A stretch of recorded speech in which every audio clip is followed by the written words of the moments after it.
Dans l'eau, dans les concerts, à la surface, on fait plonger dans la nuit pour voir ce qui se passe. Piégé dans nos songes, parce que les soucis nous branchent. C'est la maison quartier qui nous aide à passer les Bonsoir à tous, il est 18h tout pile, vous êtes bien sur Radio Méga, en direct de Romans-sur-Isère pour la Bobine Romanaise, notre émission en décrochage. Je suis aujourd'hui tout seul en studio, puisque c'est férié, donc il semblerait que quand c'est férié, nos camarades bénévoles soient de repos. Je leur souhaite d'ailleurs une bonne journée de repos, s'ils m'écoutent. Oui, c'est férié parce que c'est la fête des morts, comme vous le savez. Je suis passé devant le cimetière de Romans-sur-Isère pour venir à la maison de quartier des Ors, et on n'avait pas vraiment l'impression que c'était la fête. Ça semblait plutôt calme, ça swingait pas beaucoup de ce côté-là. Donc, fête des morts, bah oui, comme quoi on est encore en pays chrétien, ça c'est sûr. On peut peut-être faire un petit hommage aux personnes qui ont eu la gentillesse de nous quitter l'an passé. On peut citer entre autres Dormesson et Johnny, que j'ai affectionné particulièrement. Mais bon, je ne reviendrai pas là-dessus.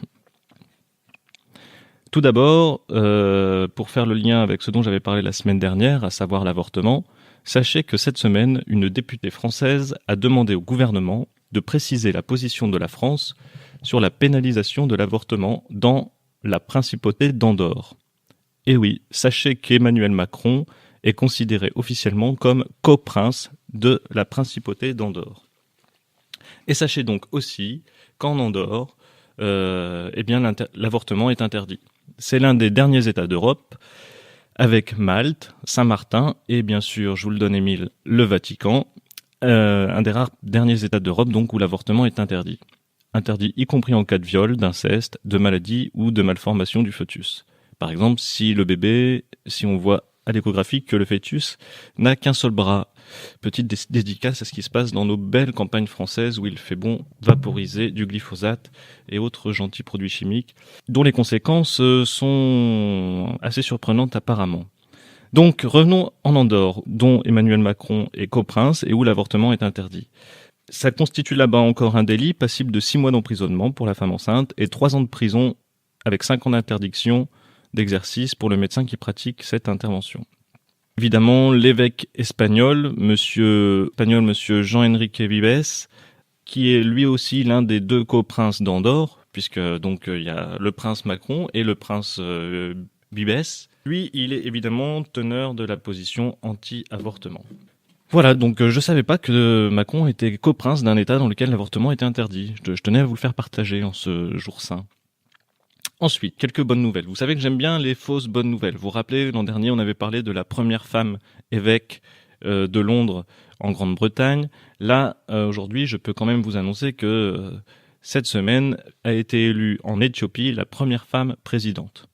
C'est quand même pas rien, hein. Moi, je trouve qu'une femme présidente d'un État africain comme l'Éthiopie, c'est loin d'être anecdotique.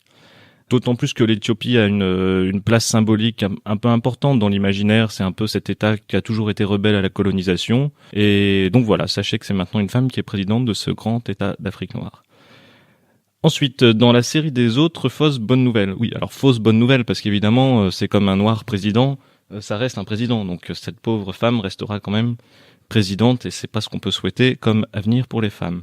Donc dans la série des fausses bonnes nouvelles, sachez que cette semaine aussi, l'armée britannique a ouvert l'intégralité de ses postes aux femmes. Et ouais, ça, c'est quand même chouette. Maintenant, les femmes vont pouvoir faire un métier aussi débile que les hommes, militaire. En 2016, déjà, l'armée britannique avait décidé de lever progressivement l'interdiction faite aux femmes de combattre en première ligne. Alors, petite précision d'un communiqué officiel de l'armée anglaise, l'armée ne s'attend pas nécessairement à ce qu'un grand nombre de femmes postulent à des postes de combat rapprochés au sol. Et oui, on peut les soupçonner d'être un peu moins débiles que les jeunes garçons virilistes qui souhaitent aller faire la guerre en Afghanistan ou en Irak, comme c'était le cas il y a quelques années. En 2018, sachez que les femmes représentaient déjà 10% des effectifs militaires britanniques. Et donc ça m'a amené à faire une petite recherche pour savoir ce qu'il en était en France. Et sachez que l'armée française est la 4e armée la plus féminisée au monde, avec une présence de 15,5% de femmes. Et sachez aussi que la Marine nationale a récemment ouvert aux femmes la filière très fermée des sous-mariniers. Maintenant, depuis peu, quelques femmes sont descendues dans les sous-marins français.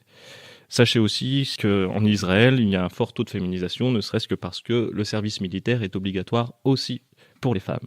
Non seulement pour les garçons, mais aussi pour les femmes. Donc les femmes ont aussi la chance d'aller pouvoir tirer des balles en caoutchouc sur les enfants palestiniens. Donc voilà, dans les bonnes nouvelles, l'armée se féminise. Bon, ça reste quand même un peu une bonne nouvelle, dans le sens où ça montre que la mixité peut-être progresse. Ensuite, autre bonne nouvelle, on revient en Irlande. Vous savez que l'Irlande a voté par référendum oui à l'avortement, et les Irlandais sont en forme en ce moment, puisqu'ils viennent de voter aussi cette semaine l'abrogation du délit de blasphème à 65% par référendum. Ça veut dire qu'en Irlande, maintenant, on a le droit de blasphémer. Parce que jusqu'à avant-hier, si vous disiez du mal de Jésus ou de Dieu, bon, faudrait encore que Dieu existe pour en dire du mal, mais bon, bref, si vous disiez des choses comme ça, par exemple, en Irlande, eh ben, vous pouviez être poursuivi pour blasphème. Exactement comme, par exemple, au Pakistan. Et ben voilà, maintenant, par référendum, 65%. Il y a quand même 35% des gens en Irlande qui étaient pour le fait de maintenir cette loi, hein. Bon, alors je sais pas comment s'en sortent nos équivalents sur Radio Méga en Irlande, mais bon, en tout cas, ça progresse un petit peu. Je parlais du Pakistan, puisque je ne sais pas si vous savez, mais une jeune femme pakistanaise qui avait été accusée de blasphème parce qu'elle avait pris de l'eau dans une source, dans un endroit qui était occupé par des musulmans. On lui avait reproché d'avoir bu à cette source, et la femme avait dit « Je ne pense pas que ton prophète serait d'accord avec ça, avec ce que tu me dis », à une jeune femme à une autre femme qui lui reprochait d'avoir bu dans cette source. Elle a été enfin libérée de prison au Pakistan. Elle était en prison pour blasphème, là aussi, pour avoir été critique à l'égard d'une religion. Heureusement, nous, on est en liberté, évidemment. On a le droit de blasphémer et de parler de la fête des morts. Spéciale dédicace d'ailleurs à tous les fleuristes qui vont faire aujourd'hui leur high score, c'est-à-dire leur meilleure vente de l'année. Il faut bien que la religion serve à quelqu'un. Sinon, autre nouvelle, le Comité des droits de l'homme de l'ONU a jugé avant-hier que la France avait porté atteinte aux droits de 2 femmes musulmanes qui ont été verbalisées pour le port du voile intégral. Donc là, vive l'ONU. L'ONU reconnaît que la France est liberticide en interdisant le voile intégral. Dissident sans rature ni fausse blessure. J'ai ce putain de vécu qui tous les jours me colle à la